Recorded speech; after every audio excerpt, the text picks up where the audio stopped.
New update पाने के लिए सब्सक्राइब, लाइक और शेयर कीजिए हमारे यूट्यूब चैनल को। अब जैसा कि महर्षि दानंद जी ने कहा है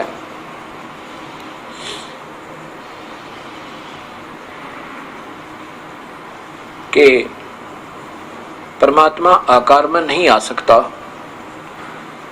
कबीर परमेश्वर है, वो जब चाहे अपना अन्य रूप बनाकर उसी जैसा, क्योंकि मनुष्य रूप में ही ये मनुष्य जैसे आकार में प्रभु सतलोक में है। इसका प्रत्यक्ष प्रमाण आपको बताता हूं। यही कबीर परमात्मा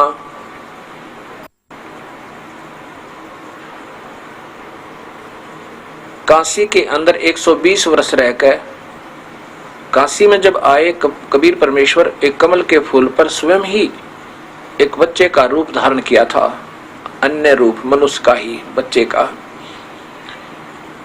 और फिर जब वापस गए, जैसा कि आपने परिभाषा प्रभु की में सुना, देखा और पढ़ा,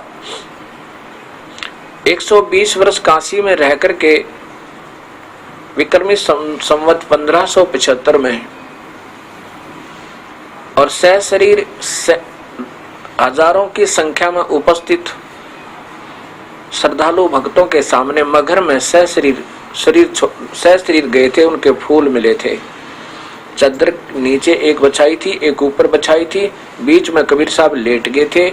वहां फूल मिले थे, केवल सुगंधित फूल, जो सुगंधित फूल होते हैं। शरीर नहीं मिला था। कोई हाडों को फूल समझे, वो हड्डियां नहीं थी। ऊपर से आकाशवाणी की थी कि मैं जा रहा हूं, अपने पत्रों में, अपने ज्योतिषों में देखो मैं कहां जा रहा हूं और किस मुहूर्त में जा रहा हूं। मैं स्वर्ग से भी ऊपर सतलोक जा रहा हूं। ऐसे चले गए थे विक्रमी संवत 1575 में। विक्रमी संवत 1774 में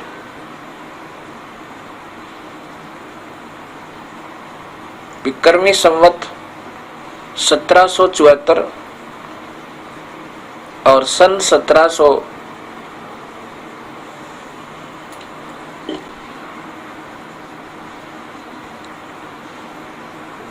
विक्रमी संवत 1774 अर्थात 199 वर्ष बाद सतलोक जाने के, कबीर साहब के सतलोक गमन के 199 वर्ष बाद 1774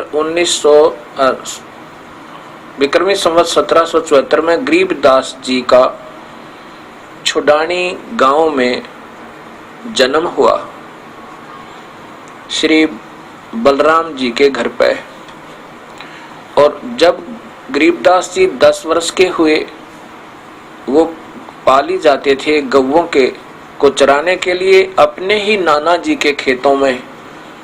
अपने ही नाना जी के गौओं को लेकर के साथ में अन्य पाली भी जाते थे, गौ चराने जाया करते थे। विक्रमी संवत 1784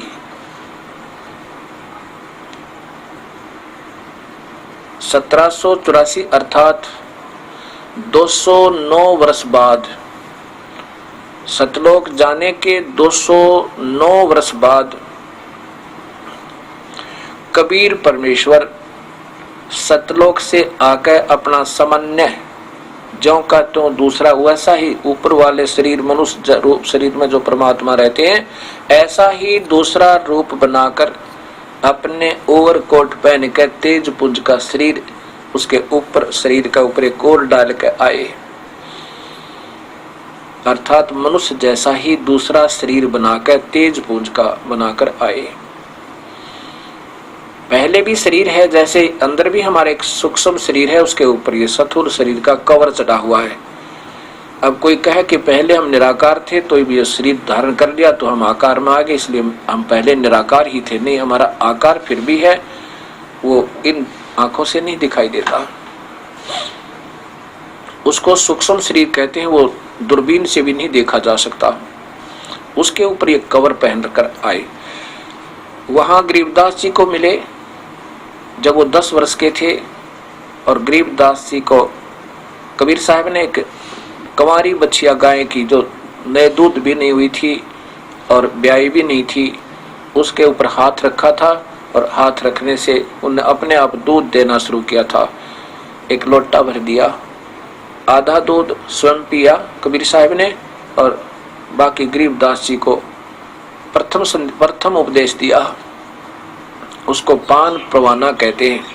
पान परवाना होता है पेय जल के माध्यम से, पेय पदार्थ के माध्यम से, यानी दूध या जल, चाहे वो नारियल से निकला हुआ जल हो, चाहे सादा मंत्रित जल। एक संत जो नाम देता है उसमें मंत्र बोलता है प्रभु का बताया हुआ, उस मंत्र को बोल करके फिर वो जल पिला जाता, उसको पान परवाना कहते हैं।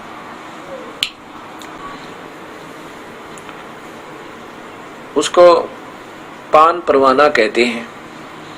कबीर साहब ने वो दूध पिलाया, अपना मंत्र बोला हुआ गरीबदास जी को, और फिर समझाया बताया कि सतलोक से आया हूं मैं, और सारी भक्ति महिमा बताई, प्रभु की नारी नारी व्यवस्था बताई। तब 10 वर्ष के बच्चे गरीबदास जी में एक प्रेरणा हुई, पैर पकड़े, कहा दाता अपना सतलोक दिखाओ, मुझे दिखा सकते हो? तब कबीर साहब गरीबदास जी की आत्मा को इस शरीर से अलग शरीर, सूक्ष्म शरीर को लेकर के सतलोक पहुंचे। वहां मनुष्य जैसा ही शरीर जीव का होता है, आत्मा का होता है, वो तेज पुंज का ही होता है, और उसका तेज कम होता है, सदृश ईश्वर ही होता है। 16 सूर्य के प्रकाश जैसी रोशनी, इतना तेज एक जीवात्मा का शरीर है सतलोक में, और परमात्मा का वहां करोड़ों सूर्य करोड़ों चांद मिला दे ऐसी वैसा तेज उनका है। इतना डिफरेंस, इतना अंतर है जीव आत्मा यानी आत्मा के और परमात्मा के शरीर में। तो वहां दिखा करके वो वापस छोड़े शरीर में। उसके बाद गरीबदास जी ने आंखों देखा सारे ब्रह्मांडों का हाल, अपने ग्रंथ साहिब में पूर्ण वर्णन दिया। जहां पर वो कबीर परमेश्वर प्रकट हुए थे, आज भी उस छुड़ानी गांव के खेतों में उसको गांव छुड़ाने से कबलाना एक गांव है, उस कबलाना की तरफ एक रास्ता जाता है। अब वहां पर एक ड्रेन बना हुआ, ड्रेन के पार करते ही आधा किले पे स्वयं देखा हुआ इस दास का सैकड़ों बार, और अपने भक्तों को भी दिखाया, वहां पर सेवकों को भी, ये दृढ़ता जताने के लिए कि वास्तव में ये ऐतिहासिक स्थल आज भी विद्यमान है। वहां जहां कबीर साहब प्रकट हुए थे, आकर के अपना वैसा ही रूप सतलोक जैसा दूसरा रूप बनाकर आए थे। उसके ऊपर ओवरकोट पहन कर तेज पुंज का, हल्के तेज पुंज का, और वो वहां दर्शन दिए थे। कबीर साहब गरीबदास जी को दीक्षा दी थी और फिर भी बीच में आते रहे। ऐसे 3 सतिथि में नाम दिया और आदेश दिया कि पुत्र तू नाम दिया करें। तब गरीबदास जी कहते हैं कि वो परमात्मा मुझे भी तेज पुंज का रूप बनाकर तन धर के आए थे और दर्शन दे कर गए, और यही नानक जी को, यही दादू जी को, यही आकर मिले थे, उन्होंने उनका बेड़ा पार किया। गरीबदास जी के पंजाब के अंदर सैकड़ों से भी ज्यादा आश्रम बने हुए हैं। इसी कबीर परमेश्वर की प्यारी आत्मा परमहंस गरीबदास जी के।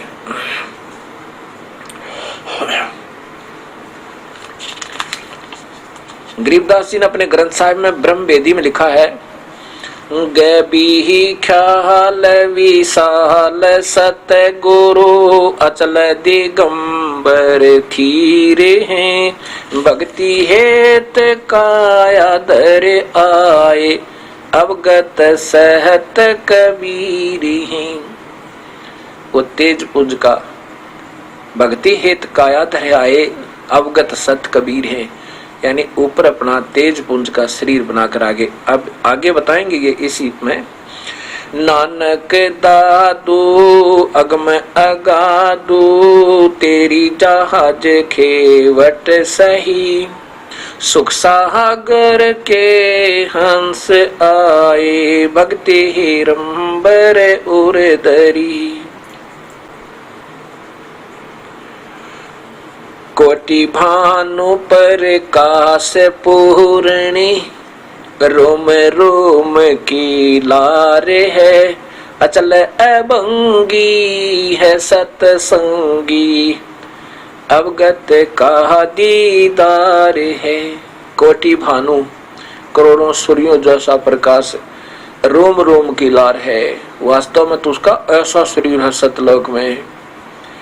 धन सत गुरु उपदेश देवा, 84 भ्रम मेटहि, तेज पुंज तन दे दर कर, इस विधि हमको बैठे ही। भद्रा वस्त्रा, तेज पुंज का और कोट पहन के, तेज पुंज तन दे दर के, नाड़ी आदि जोड़ जुगाड़ से बना हुआ 5 तत्वों का शरीर नहीं बना कराते प्रभु। तेज पुंज तन दे धर करे, इस विधि हमको भेंट ही। धन सत गुरु उपदेश देवा, 84 भ्रम मेट ही।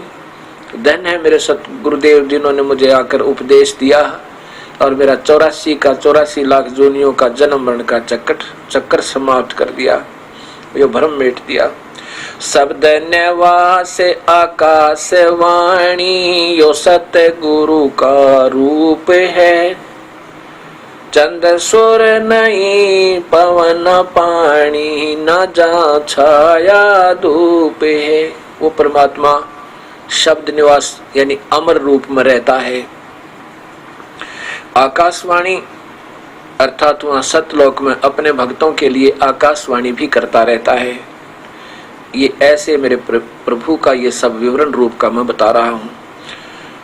रहता रमता राम सायब, अवगत अलह अलेख है। वही परमात्मा है, रमता रहता रमता, यानी रमता माने सर्वव्यापक भी वही है, क्योंकि शक्ति उसकी सर्वव्यापक है। जैसे राजा अपने कार्यालय में या अपने घर पे या देश के किसी दौरे पर आकार में होता है, उसकी निराकार सत्ता, उसकी प्रभुता, उसका भय, उसका धाक कण कण में व्यापक होती है, जिसके कारण सभी सुचारू रहते हैं। भूले पंथ विटम्बवादी, कुल का खाविंद एक है। भूले पंथ विटम्बवादी, कुल का खाविंद एक है। खाविंद माने खसम, मालिक, पति, परमेश्वर, सबका एक ही मालिक है। ये भूले पंथ, ये नाना रास्ते बना रखे बड़ी आत्माओं ने, ये भूले हुए हैं। रोम रोम में जाप जप ले, अष्ट कमल दल मेल है।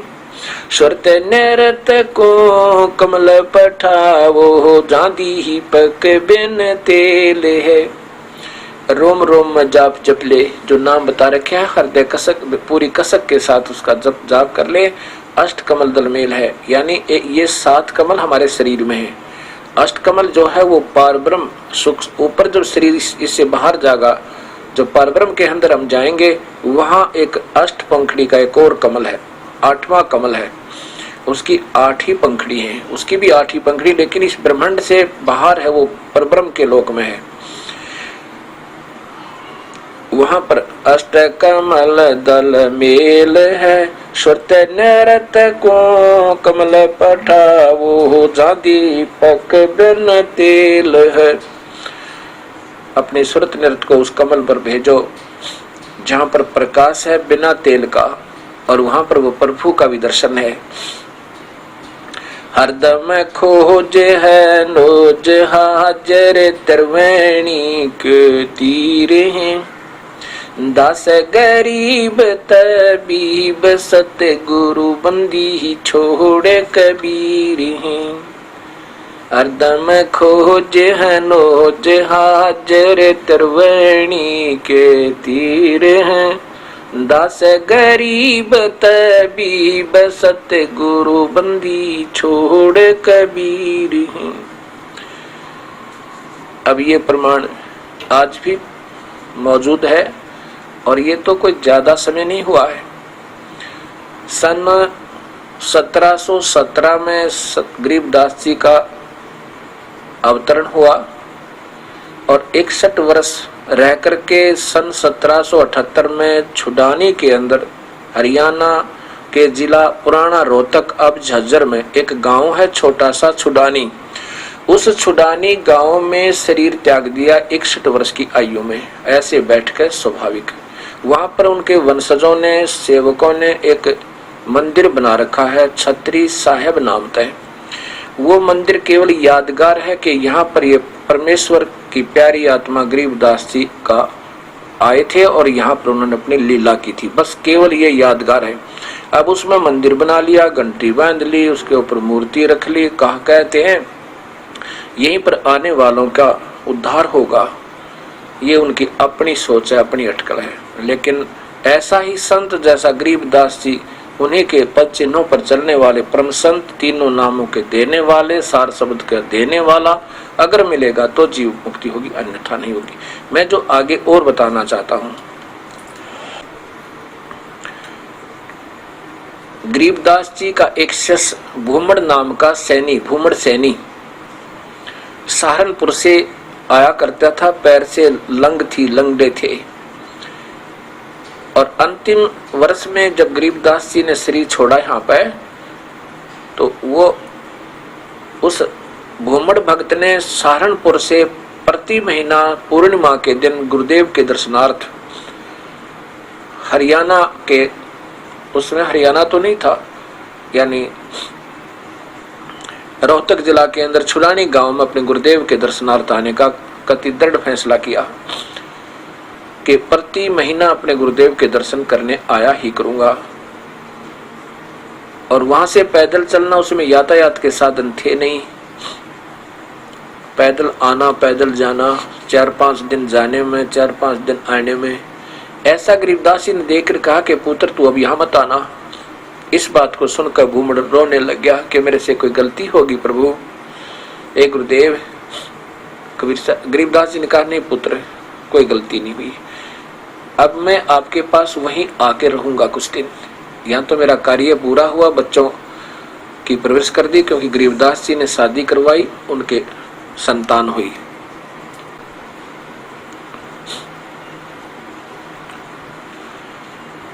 ऐसे ही गरीबदास जी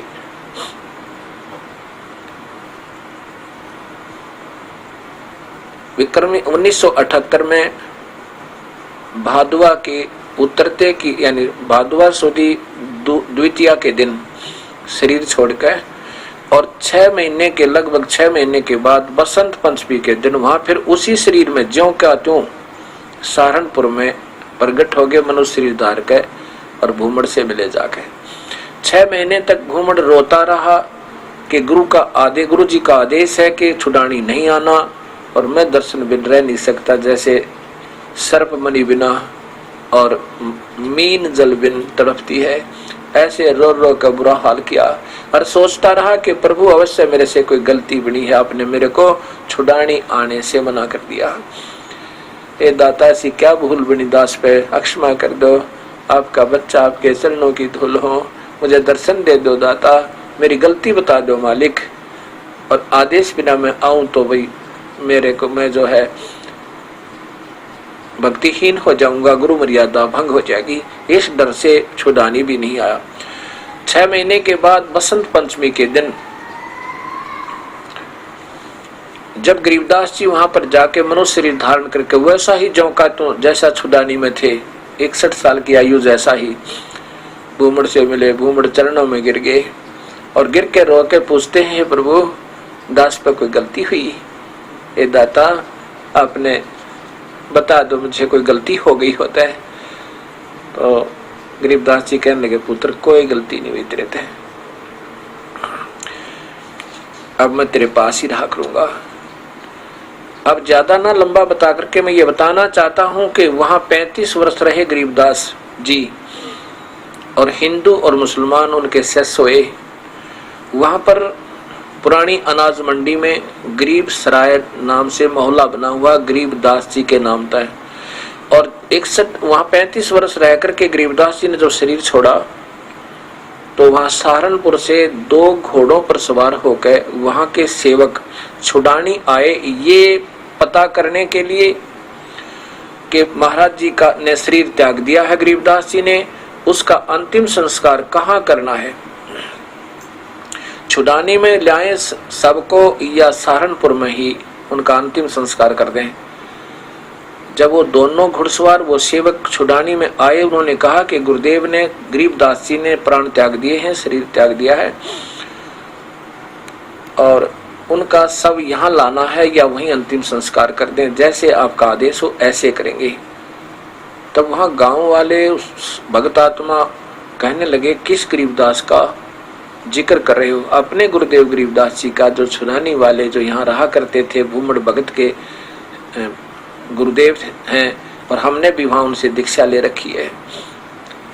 जब वो गांव वालों ने बताया कि वो तो 35 वर्ष पहले यहाँ शरीर छोड़कर चले गए थे और ये यादगार, छोटी सी यादगार बना रखी थी उस समय कि यहाँ शरीर उनका अंतिम संस्कार किया हुआ है। इस बात को सुनकर गांव वालों को यकीन नहीं हुआ। वहां से फिर 2 घोड़े और लेकर के उनके साथ 2 घुड़सवार वहां सहारनपुर गए छुड़ानी वाले। जब उन्होंने वहां जाकर देखा कि ज्यों का तो शरीर, वो शरीर त्यागा हुआ उन महान आत्मा का, तब छुड़ाने वालों ने हाथ जोड़कर कहा उन भक्तों ने कि इनकी लीला अपरंपार है, यही अंतिम संस्कार कर दो। आज भी वो छत्री साहब नाम से वहां यादगार बनी हुई है। सहारनपुर में चलकाना रोड से कलसिया रोड जाता है। चलकाना रोड से कलसिया रोड पर चलते ही लगभग आधा किलोमीटर भी नहीं है, लेफ्ट हैंड को छत्री साहब आज संत गरीबदास जी महाराज की वहां बनी हुई है। वो बहुत पुरानी होगी थी। ये दास उसको देखने जब गए, मेरे साथ सेवक भी थे, वो जीर्ण शीर्ण सी हो चुकी थी। उसको प्रार्थना की वहां के रहने वाले रखवाले महंत जी से कि यदि आपका आदेश हो तो ये दास और ये संगत इसको दोबारा बनवा दे या यादगार बनी रहे। तो उन्होंने आदेश दे दिया कि आप बना सकते हो। वो बहुत जीर्ण शीर्ण सी, बहुत पुरानी छोटी छोटी ईंटों की बनी हुई थी। ऊपर का सब ईंटें हटा कर नीचे समाधि, नीचे तक वही पुरानी ईंटें हैं अभी तक। नीचे की फाउंडेशन नहीं छेड़ा हमने, ऊपर ही उसको दोबारा तैयार किया, बहुत अच्छी सी ठीक ढंग से बना रखी है। उस पर एक पूर्ण विवरण लिखा हुआ है, आज भी विद्यमान है, वो देखा जा सकता है। ये अद्वितीय उदाहरण इस संसार में आज भी विद्यमान है। ये प्रत्यक्ष प्रमाण है कि परमात्मा जब चाहे जो कर सकता है, जब चाहे शरीर त्याग आ सकता है सह शरीर। और उन्हीं जैसे गरीबदास, आपके शंका होगी क्या गरीबदास प्रभु थोड़े ही थे? अब देखो, गरीबदास जी की वाणी है कि साहेब तेरी बंदगी से ये जीव हो जावे जगदीश।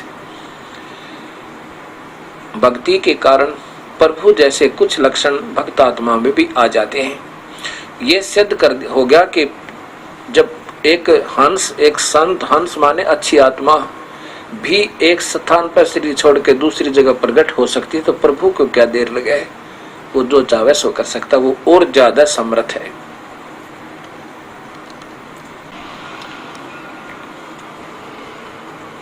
भक्त समाज के सामने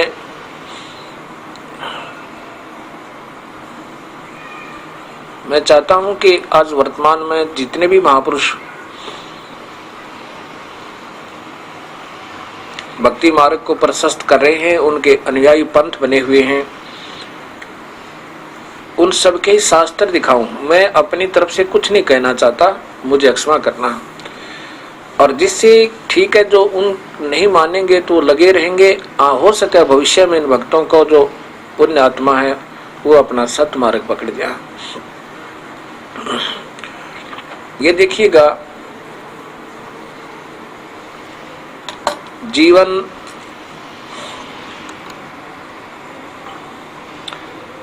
जीवन शिक्षा निरंकारी बाबा गुरबचन सिंह जी महाराज, और ये इनकी ऊपर देखिएगा, ये कहां से प्रकाशित है?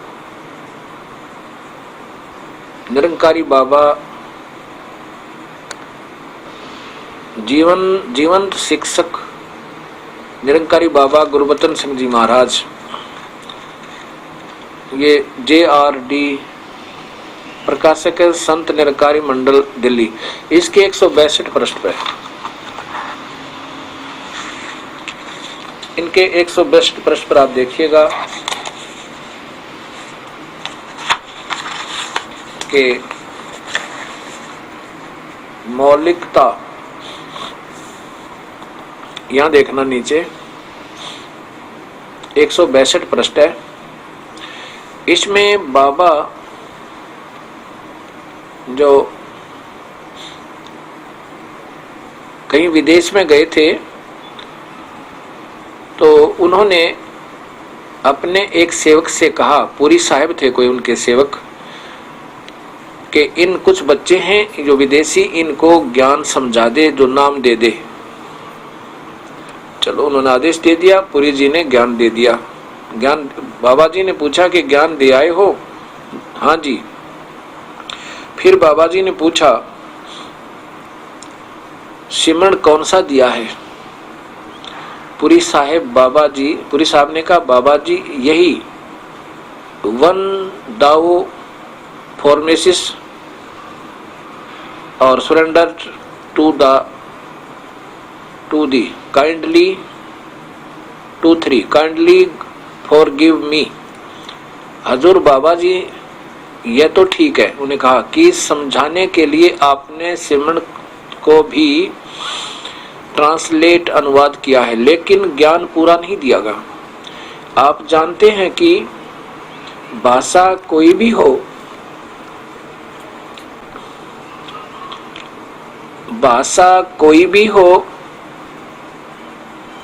गणित के फार्मूले भी वही जुबान पर चढ़ जाते हैं जो मौलिक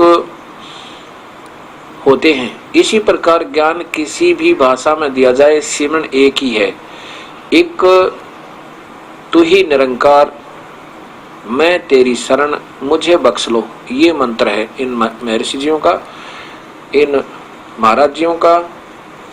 ये मंत्र है, क्या है कि एक तू ही निरंकार, मैं तेरी शरण, मुझे बख्श लो। ये देते हैं बाबा गुरबचन सिंह जी महाराज के द्वारा ये लिखी हुई है कि ये हमारे इसमें निरंकारी मंडल में ये नाम दिया जाता है। अब इनका तो सीधा सा यहीं से आप समझ लिए कि कितना इससे क्या लाभ होगा। जब मंत्र ही गलत है, बीज ही व्यर्थ है, आम का बीज है ही नहीं, महिमा आम की गा रहे हैं और कहते हैं परमात्मा निराकार है।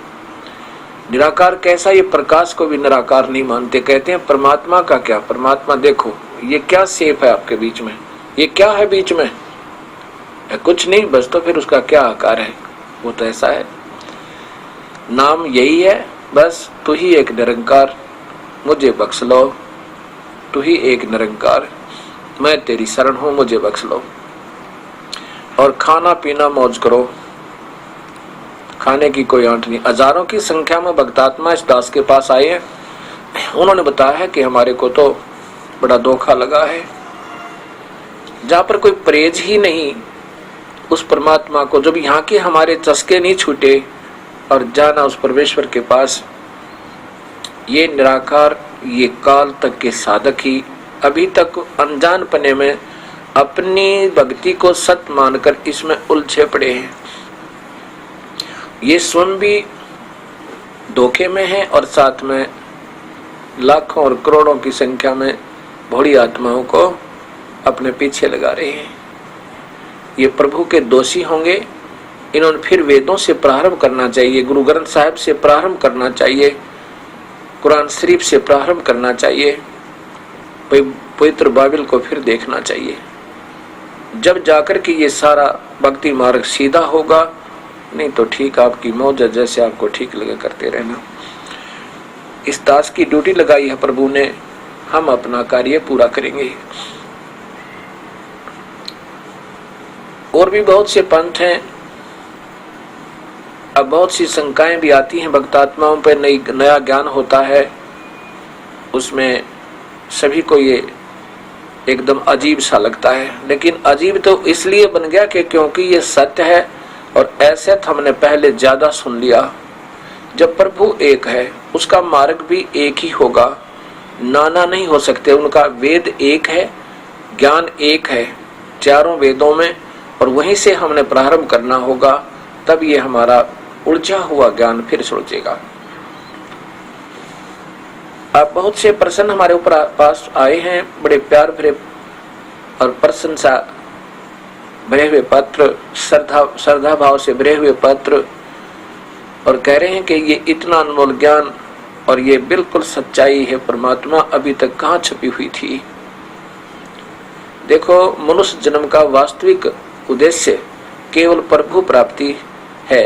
बाकी तो हम अपना प्रारंभ भोग रहे हैं। कोई अच्छे पुण्यकर्मी प्राणी हैं, उनको यहाँ कार, कोठियां, फैक्ट्री, राजा, मंत्री बने हुए हैं, ठीक है, अपनी मलाई खा रहे, खाते रहो। इस जीवन में हमने फिर तैयारी करनी है, और वो तैयारी होगी सत भक्ति तय पूरे संत के माध्यम से, पूर्ण परमात्मा का नाम ढंग से विधि से लेकर के। फिर बीड़ी, शराब, मांस, तंबाकू कभी नहीं पीना, आन उपासना नहीं करनी, एक प्रभु की भक्ति जैसे गुरुदेव ने बताई ऐसे पूर्ण परमात्मा का भजन करते रहना, उससे बात बनेगी। अन्य साधना से जीव को कोई भी लाभ नहीं होगा, ये शास्त्र और गीता प्रमाण देती है। आदरणीय बाबा गुरबचन सिंह जी के, निरंकारी जी के आपने विचार सुने कि वो मानते हैं कि तू ही एक निरंकार है, तू निराकार है, तेरा कोई आकार नहीं है। और दूसरी तरफ प्रमाण देते हैं स्वयं अपने ही कलम से। ये देखियो अवतार दर्शन, इसके प्रश्न नंबर 5 पे पहले ये देखिएगा। अवतार दर्शन डॉक्टर जगन्नाथ शर्मा हंस, PhD D.Litt इनके लेखक हैं, और प्रकाशन विभाग संत निरंकारी मिशन मंडल दिल्ली। इसके प्रश्न नंबर 5 पर गीता जी और यजुर्वेद को साथ लेकर अथर्ववेद का प्रमाण देते हुए महापुरुष जी कहते हैं, यहां देखिएगा गीता अध्याय 4 के श्लोक नंबर 7 में, अर्थात हे अर्जुन, जब जब धर्म की हानि और अधर्म की वृद्धि होती है, मैं साकार रूप में प्रकट होता हूं। अब यहां तो ये प्रमाण दे रहे हैं, तो देखियो पूरा देखो इसको एक बार। अब देखो गीता अध्याय नंबर 4 के श्लोक नंबर 7 में कि मैं साकार रूप में प्रकट होता हूं, यानी कृष्ण को ये भगवान मानते हैं।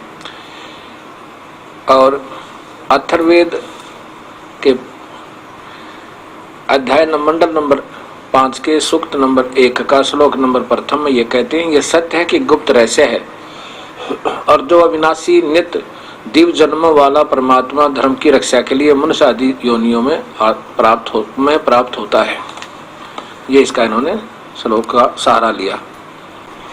इसी के प्रश्न नंबर 20 पर देखिएगा,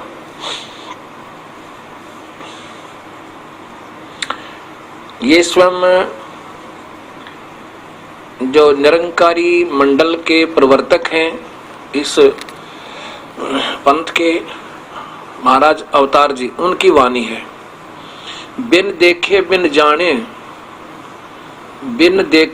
जाने ए पर कमना ओण उचारे नाम, पहलों दर्शन मगरों प्रीत फिर भावे कोई जप करे, कह अवतार बिना रब देखे आप नहीं जाप नहीं वो तो विरलाप करे। फिर अवतार जी की आज्ञावाणी देखिए, अल्लाह ईश्वर गाड वाहे गुरु, इसके ही सारे नाम, राम मोहम्मद नानक ईसा, एक से एक प्यारे नाम, निरंकार है नाम आज का।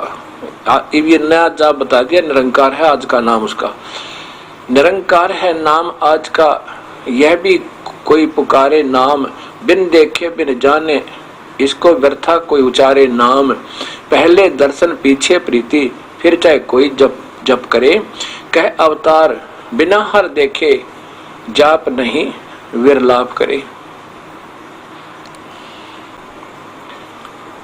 अब नीचे इसका सरलार्थ किया स्वयं, कहते हैं इस परमात्मा का दर्शन किए बिना अथवा इसका ज्ञान हुए बिना, बता दर्शन या ज्ञान का, दर्शन हुए बिना अथवा ज्ञान हुए बिना, ये देखिए फिर देखना, इस परमात्मा का दर्शन किए बिना अर्थात अथवा माने या इसका ज्ञान हुए बिना प्रभु के प्रत्येक नाम के उच्चारण व्यर्थ है। प्रभु का पहले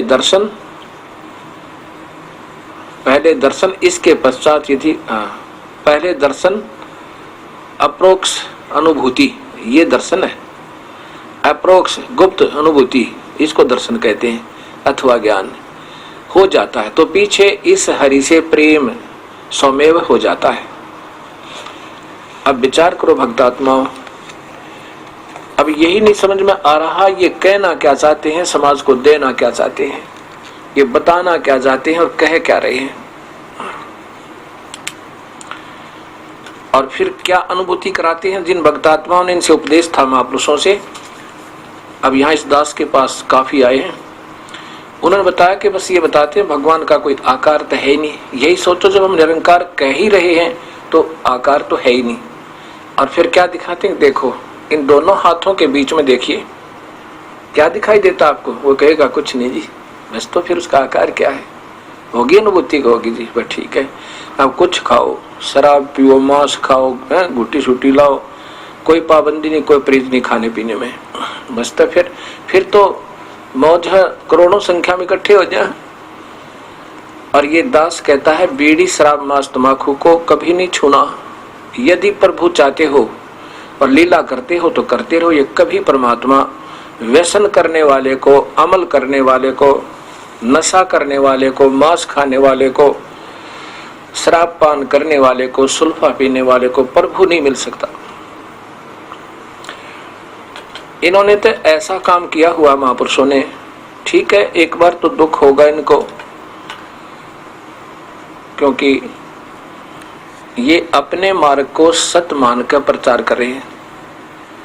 अगर इनको पता लग जाता कि असत्य है तो पहले ही त्याग देते, ऐसा कोई बताने वाला मिले नहींगा, तब तक हम गलती पर गलती करते ही रहेंगे। इसका कहीं ना कहीं जरूर समाधान होगा, प्रभु इतना अनजान नहीं है, उस समय देख रहा है। इन्होंने तो ऐसा किया हुआ कि एक समय एक मेला लगा हुआ था, उस मेले में किसी ने ऐसे ही एक टेंट लगा दिया और उसके ऊपर बड़ा सुंदर अक्षरों में लिखवा दिया कि जो देखे एक बहुत ही अनमोल चीज है,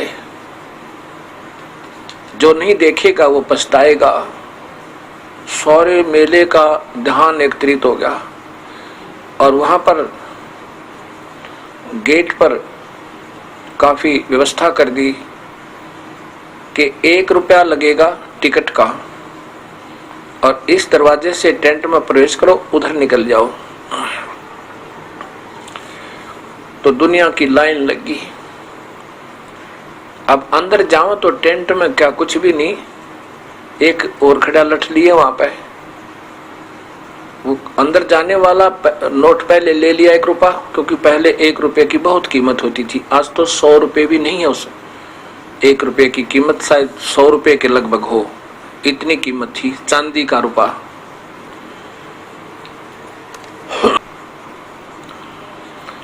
अब वो व्यक्ति अंदर गया देखने के लिए भी क्या है, एक खड़ा लठ लिए, कहता जल्दी चल परली तरफ।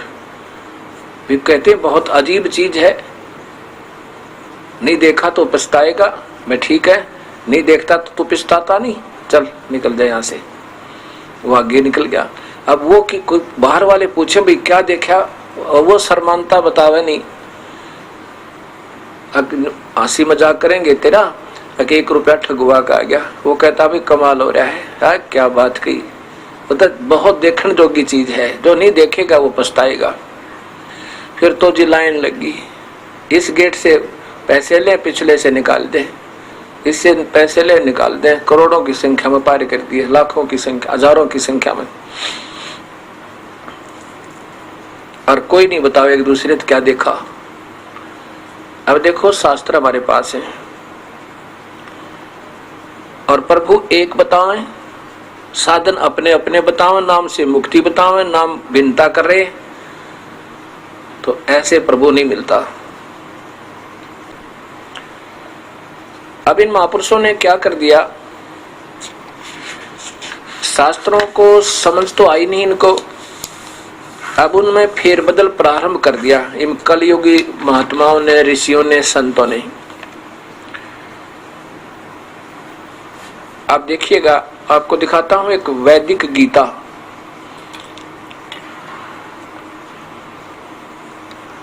हरियाणा में जिला झज्जर के अंदर एक गुरुकुल है, झज्जर गुरुकुल।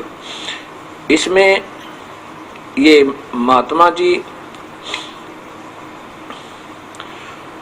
श्री स्वामी आत्मानंद सरस्वती, इसका इन्होंने भाष्यकार गीता जी का, ये श्री मद भगवत गीता भाष्यम, इन्होंने इनका भाष्य किया है। भाष्य तो दूर रहा, इन्होंने तो इसका काम बिगाड़ दिया सारा ही। इन्होंने तो ऐसा काम कर दिया, आज तक मैंने नहीं देखा था कि ऐसा भी सतर गिर जाएगा भक्ति का। देखना इन्होंने क्या किया है, ये देखो कहां से प्रकाशित है। वैदिक गीता, ऊपर देखिएगा, वैदिक गीता मद भगवत गीता भाष्यम विवरणोपेतम, भाष्यकार श्री स्वामी आत्मानंद जी सरस्वती, प्रकाशक है हरियाणा साहित्य संस्थान गुरुकुल झज्जर, जिला झज्जर, द्वितीय वार 2000 विक्रमी संवत इतने में, मूल्य इसका इतना। आचार्य प्रिंटिंग प्रेस दानंद मठ रोहतक, यहाँ से ये प्रकाशित है। इन्होंने क्या कर दिया कि जो गीता है वो सही नहीं है, जो गीता है वो सही नहीं है, उसमें बहुत कुछ गलतियां, यानी जानबूझ करके कुछ श्लोक मिलाए हुए हैं। अब यहाँ देखिए, यहाँ से प्रारंभ करते हैं। ये मानते हैं कि पहला तो ठीक है, पहला ये द्वितीय अध्याय, इनमें बता रहे हैं कौन कौन से श्लोक बाद में मिलाए गए हैं जो वास्तविक नहीं है। हेडिंग है गीता में प्रक्षेप, अर्थात इसमें अन्य चीजें डाल दी, वास्तविक मंत्र कुछ हैं, कुछ थे वो उनके और भी ज्यादा अपनी तरफ से मिला दिए लेखक ने, इनका ऐसा मानना है। क्या लिखे हैं कि गीता के दूसरे अध्याय का 24वां श्लोक प्रक्षिप्त है, अर्थात जानबूझकर मिलाया गया है, ये गीता में नहीं आना चाहिए था, ये 24वां। आगे देखो, नीचे देखो, क्यों यहाँ दिखाएं अब आपको। फिर लिखा है 45वां और 46वां श्लोक भी प्रक्षिप्त है, ये दोनों प्रक्षिप्त हैं, ये भी जानबूझकर डाले गए हैं, ये गीता में नहीं होने चाहिए थे। अच्छा जी, इनका कारण भी नीचे लिखा है, इतना समय नहीं है कि सारे पढ़ाऊं मैं आपको। फिर आगे लिखा है ये 62वें श्लोक से लेकर नीचे देखिए, ये ऊपर देखो,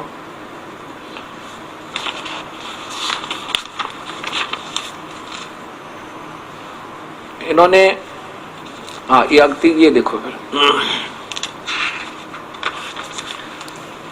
अब तृतीय अध्याय में क्या किया है कि तीसरे अध्याय में 30, 31 और 32 ये श्लोक व्यर्थ है, अर्थात ये नहीं होने चाहिए थे इसमें।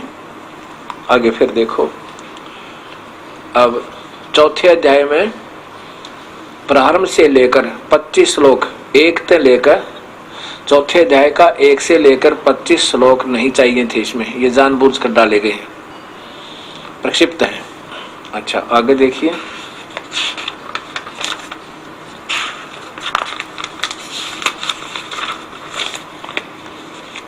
अब 5वें अध्याय के 13वें श्लोक से लेकर 13वें श्लोक से लेकर अंत तक, 5वें अध्याय के 13 से लेकर सारे आखिर तक रिजेक्टेड।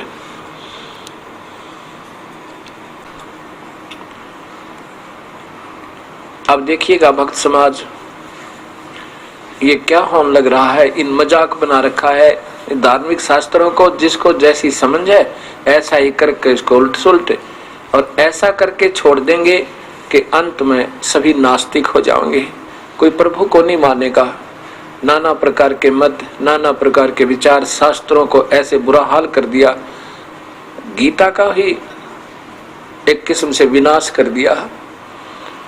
ये पहला अनर्थ देख रहा हूं मैं कि शास्त्रों का इतना ज्यादा अनर्थ कर देना।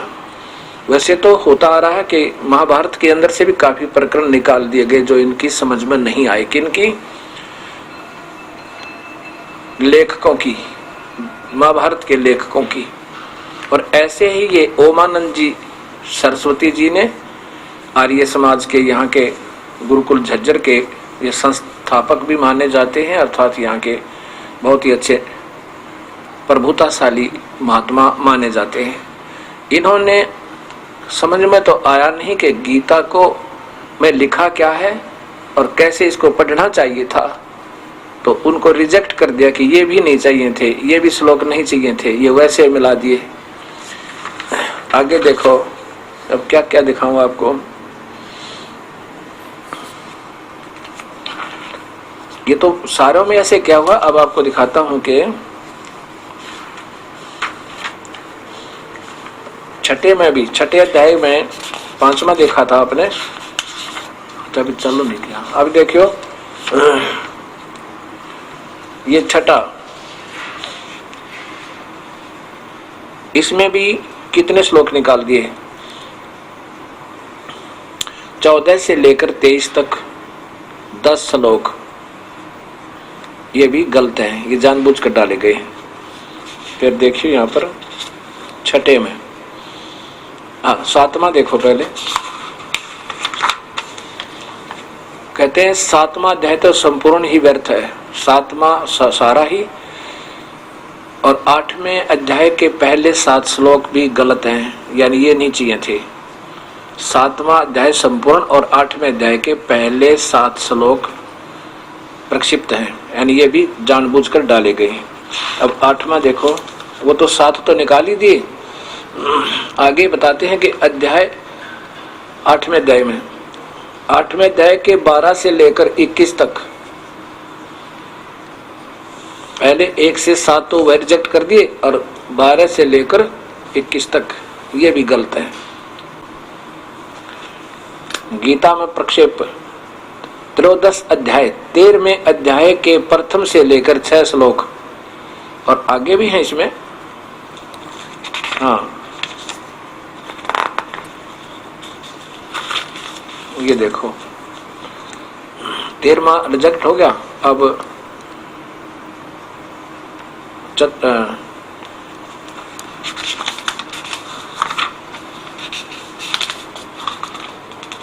ये 14वां अध्याय है।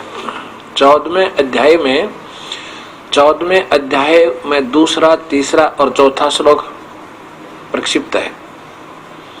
14वें अध्याय का दूसरा, तीसरा और चौथा ये नहीं चाहिए थे। अच्छा आगे देखो, आगे है, इसके बाद इस अध्याय के 29वां श्लोक भी प्रक्षिप्त है, 29वां भी नहीं चाहिए था। तेरे 7वें में, 29वें में स्पष्ट लिखा है, अब दिखाऊंगा आपको 29वां, इसमें क्या लिखा है कि वो तत्व ब्रह्म, वो तत्व ब्रह्म। अच्छा देखो ना, हाँ आगे देखो, 29वां प्रक्षिप्त है। तो हो गया। आगे देखिए, यहाँ ये पंचदश अध्याय, 15वां अध्याय सारा ही प्रक्षिप्त है। 5वां अध्याय तो सारा ही रिजेक्टेड है। 14वें, हाँ ये इसका कारण बता रहे हैं किस कारण से। 15वां तो बिल्कुल रिजेक्टेड है। आगे देखो 17वां 16वां अध्याय में, 16वें अध्याय में 18वां 19वां और 10वां 20वां श्लोक प्रक्षिप्त है। इसमें 18वां 19वां 20वां और 16 15 तो सारा रिजेक्ट है। क्यों रिजेक्ट है? क्योंकि इनकी बुद्धि से बाहर है कि ये 3 भगवान कहाँ से लिख दिए गीता में। अब 7वें अध्याय में है, 17वें अध्याय में 5वां और 6वां श्लोक प्रक्षिप्त है। अच्छा आगे देखो 8वें अध्याय में 5 से 58 तक, 50 से 58 तक 9 श्लोक प्रक्षिप्त हैं और 64 से 71 तक भी प्रक्षिप्त है। यहाँ देखिएगा इधर,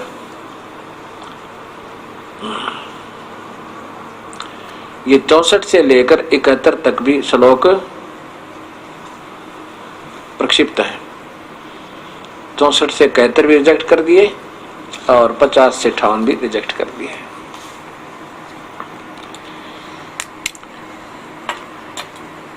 इन्होंने रिजेक्ट कर दिया अपनी मर्जी से और ये गीता बना दी। इसमें आगे फिर अपने हिसाब से इस गीता को, वैसे वास्तव में इनकी तरफ से बनाई हुई गीता के सारे ही ज्यादा से ज्यादा 100 श्लोक भी नहीं बनेंगे।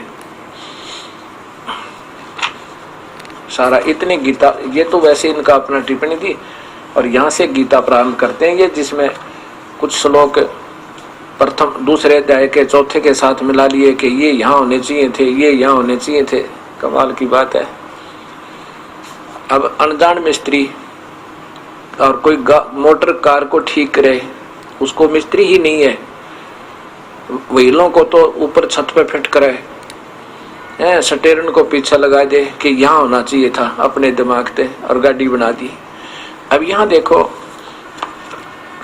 ज्यादा ना बता करके मैं 15वां अध्याय ही देता हूं जो इन्होंने पूरा ही रिजेक्ट कर दिया। क्यों कर दिया? क्योंकि ये नहीं मानना चाहते कि परमात्मा कोई और भी है, केवल एक ही प्रभु है। ये इनका मानना यही है, दूसरा सिद्ध होना ही नहीं चाहिए। इन शास्त्रों को ही खत्म कर दो। बताओ इससे मिलेगा क्या? सच्चाई को सच्चाई कह देना चाहिए। नहीं समझ में आओ तो कि मान आनी अपने 2 कौड़ी के जीव है हमारे जैसे। आज श्री छूट जाएगा, कल भगवान सजा देगा अगर हमने किसी को गलत मार्गदर्शन कर दिया। अब ये देखियो गीता जी,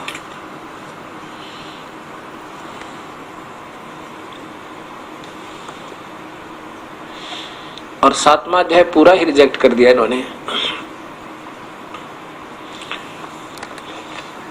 ये गीता जी अध्याय नंबर 510 अध्याय, 15वां अध्याय।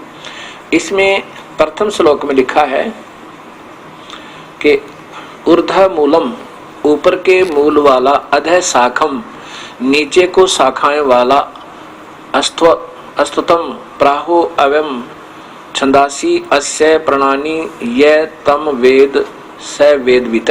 जो इस संसार रूपी वृक्ष को, जिसका ऊपर ने जड़ नीचे को शाखा और पत्ते आदि हैं, इसको सही ढंग से जानता है, वो वास्तव में ज्ञान जानकार है, वेदवित। आगे देखो दूसरे में क्या कहा है, ऊपर ही है ये दूसरा। हाँ ये और भी रहेगा इसका, ये मैं समझा दिया आपको, ऐसा ही है। अब देखो अधः च ऊर्ध्वम, इसकी नीचे, ऊर्ध्व माने नीचे, अधः माने नीचे, ऊर्ध्व माने ऊपर को, प्रसरता यानी फैली हुई, तस्य माने उसकी शाखा, गुण प्रवर्धा, ये 3 गुणों रूपी टहनिया, ब्रह्मा विष्णु महेश, विश्व वाला अर्थात फिर आगे छोटी छोटी कोपले। अधः माने नीचे, च मूलानी, अधः नीचे, या नीचे के कौन से? इन लोकों में, पाताल लोक में, पृथ्वी लोक पर, स्वर्ग लोक तक इनकी यानी पूरी रेंज है। च और यह कर्म अनुबंधनी मूलानी, कर्मों में बांधने की ये जड़ हैं। ब्रह्मा विष्णु महेश रूपी ये शाखा जो नीचे को फैली हुई है, टहनियां शाखा, ये इस कर्म बांधने की मुख्य कारण है इस जीवात्मा की। इस संसार रूपी वृक्ष की तीनों गुण रूप रजगुण ब्रह्मा, सतगुण विष्णु, तमगुण शिव जी फैली हुई लिखना था, फैली हुई।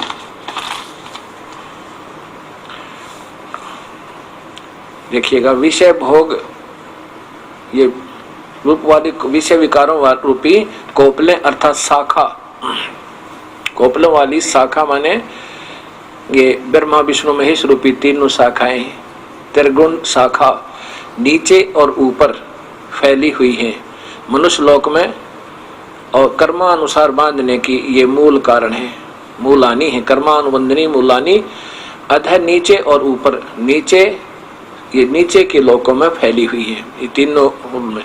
अच्छा, अब इसमें 15वें में आगे लिखा है, पहले ये देखिएगा। कबीर साहब कहते हैं अक्षर पुरुष एक पेड़ है, निरंजन वा की डार, और तीनों देवा शाखा है, ये पात्र रूप संसार है। ये है वो संसार रूपी वृक्ष। इसको समझना ऐसे है, ये ऊपर जड़ है, ये प्रोक्ष है, यानी ये गुप्त रहती हैं, जैसे पृथ्वी के अंदर चली जाती हैं, ऐसे ये ऐसे स्थान पर जहां पर इनको ये देख नहीं सकते। ये पूर्ण ब्रह्म कबीर साहिब है। ये सूर्य आदि मंडल लोग बोलते हैं इनको, सूर्य मंडल अर्थात तेज पुंज के लोग हैं ऊपर के। ये अक्षर पुरुष तो यहाँ से प्रारंभ हो गया, ये ब्रह्म पर ब्रह्म जो ऊपर दिखाई दे से, ये जड़े हैं, ये अक्षर पुरुष पर ब्रह्म है। मान लीजिए पृथ्वी से तुरंत बाहर जो वृक्ष का हिस्सा दिखाई देता है वो तना है, तना तो पर ब्रह्म है, अक्षर पुरुष है, यहाँ देखिएगा। और फिर उसके एक डार निकली, निरंजन काल ब्रह्म क्षर पुरुष, ये इसकी डार है। और फिर आगे देखना, इसकी फिर 3 शाखा है, या एक डार है और ये 3 शाखा है, रजगुण ब्रह्मा, सतगुण विष्णु और तमगुण शिव जी। ये नीचे को अर्थात इन लोकों में फैली हुई है। इसका ऐसे बनता और पात्र रूप संसार। अब इसी का प्रमाण इसी 15वें ही अध्याय में श्लोक नंबर 16, 17 और 18 देंगे। और 15 बताएगा कि ये काल कहाँ रहता है। ये काल रहता है सबके हृदय में, कहता मैं ही वेद आदि का वो देता हूं, ज्ञान देता हूं। अब देखो 15वें अध्याय का ये 15 से 15, 16, 17 और 18 कितना स्पष्ट करते हैं। ये वही गीता जी अध्याय नंबर 15 का श्लोक नंबर 15 है। श्लोक नंबर 15 है, मैं सब प्राणियों के हृदय में, ये ब्रह्म बोल रहा है कृष्ण जी के शरीर में, अंतर्यामी रूप से स्थित हूं तथा मुझसे समर्थी ज्ञान और अपोहन होता है, और सब वेदों द्वारा मैं ही जानने योग्य हूं। वेद यानी जाना जाता हूं, वेदांत करता और वेदांत को जानने वाला मैं ही हूं। अच्छा, अब देखो इसमें 16 में, ये 16 में स्पष्ट लिखा है कि इसमें 2 भगवान हैं।